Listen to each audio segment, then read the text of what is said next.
Kweth mathoth e od bura mar Seneto yango ni giseketo ikruok ne twak e kindgi kod piny owacho kod kweth mar Azimio la umoja One Kenya. Kendo koro girito jokanyo mag kweth manok mondo mi otiek lalruok e kindgi kod jodito magi. Jatend kweth mathoth e od bura mar Senate Cheruiyot kata kamano owacho ni lalruok ibiro mana ta kaluwore gi chike kendo ni jood bura biro mana timo tich ma chik oyienegi. E kinde ni mambaka mapacho ka en mar neno ni twak e kind piny owacho kod riwruok mar Azimio nyuolo lemo mar winjruok kod kwe. Jatend kweth mathoth e od bura mar Senate Cheruiyot luwo ni gin giseikore kendo koro girito mana kweth manok mondo gichak twak. As a majority side in Parliament, we are willing and ready. We are waiting for the formation of this committee. We hope that as soon as the minority side are ready, I tried to reach out to them yesterday. They said they were still waiting for instructions from their party leadership. We'll come, sit, but everything will be guided within the confines of law. Cheruiyot ma bende en seneta mar kaunti ma Kericho kata kamano wacho ni poni twak ibiro time od bura.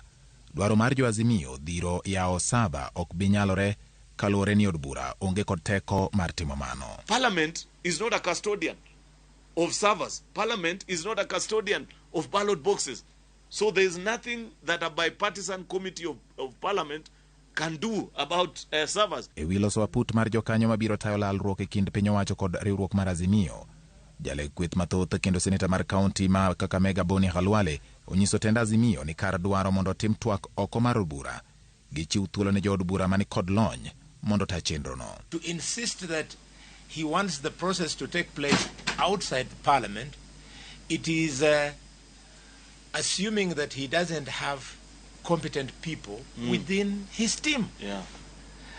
I can see prominent lawyers in the National Assembly, prominent lawyers in the Senate on the Azimio side, and all manner of professionals. Giduol manyiso chung machal gi mane jatend piny William Ruto golo e kinde manochiwo lendo midhiambo mar chieng' Jumapil. Senator Cheruiyot bende oramo ni twak margi biro mana mulo wach mar IEBC tok dwaro mamoko manyien ma Azimio nyolieko. The reason why we want to limit this conversation to be purely about IEBC and nothing else is that we feel that listening to the things that you're raising, the only sensible thing that would say, okay, this is something that would warrant a conversation is on this matter of IEBC. Jalup jatend kweth mathoth e od bura mar Senate kendo seneta mar kaunti ma Nakuru Tabitha Karanja okwayo jotelo mondo oket siasa tenge kinde mag twak kaka yor neno ni duoko makare obedo e kinde mag lalruok. We should not politicize that exercise. All what we can do now, we as leaders, is to support His Excellency and the former Prime Minister of this country so that we can see that we've come to an agreement.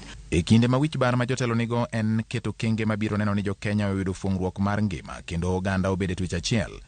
Geno mar jopiny en ni lalruok e kind piny owacho kod Azimio la umoja One Kenya biro bedo madeo jopiny kendo tieko midhiero ma piny Kenya osebedo go e kinde mokalo.